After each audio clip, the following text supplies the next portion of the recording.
The seeds that we set free are free to take root and will soon grow into flowers and grasses, much like the ones already grown along these tracks. And by the time they are fully grown, and well before these guys have graduated from high school, this will have become the third and final section of a beautiful, groundbreaking, and now world-famous High Line Park.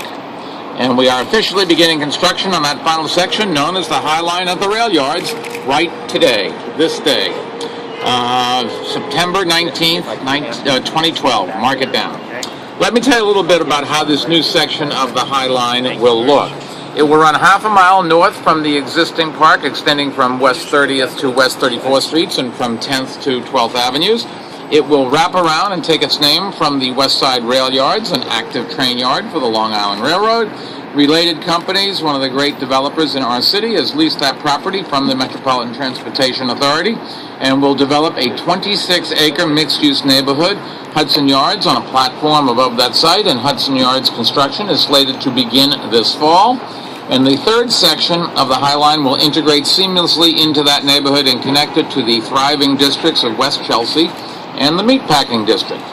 Now, the rail yard section will extend and expand on elements of the High Line's distinct design, aspects like the existing park's peel-up benches, walkways built around preserved train tracks, and plantings that invoke the self-seeded wildness or wilderness that took root over the years since the tracks had been abandoned.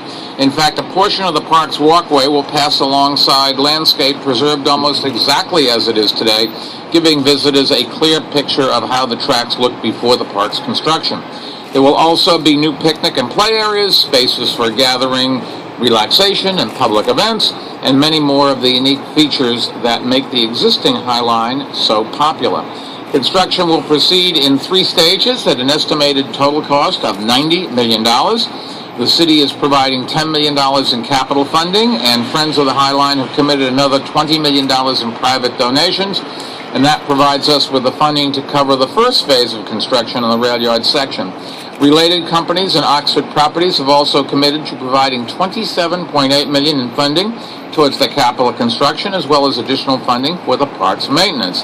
And the first 2 sections of the High Line, you should know, were generously donated by CSX Transportation, it's one of the big railroad companies in this country, to the city and opened to the public in 2009 and 2011, respectively.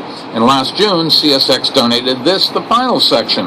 And we expect the first phase of the rail yards, which comprises the majority of the extension, to open to the public in early 2014. So that's not very long from now. We have every reason to expect that it will add to what has been, and by all accounts, an unbelievable success. Since we opened the park's first section in 2009, the High Line has been visited by more than 10 million people. That number exceeds even our greatest hopes, but I think it doesn't begin to encapsulate the High Line's full impact.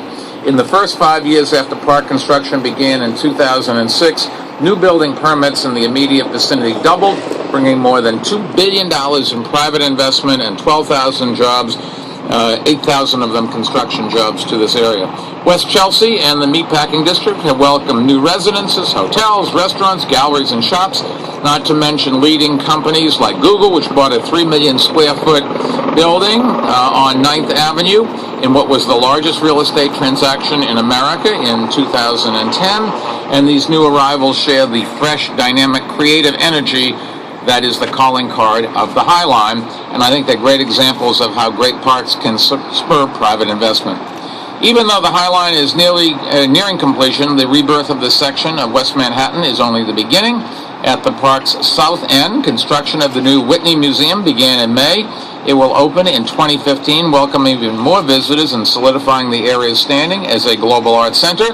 And at the park's north end, where it wraps around Hudson Yards, right up here, the High Line will connect with the existing number 7 subway line.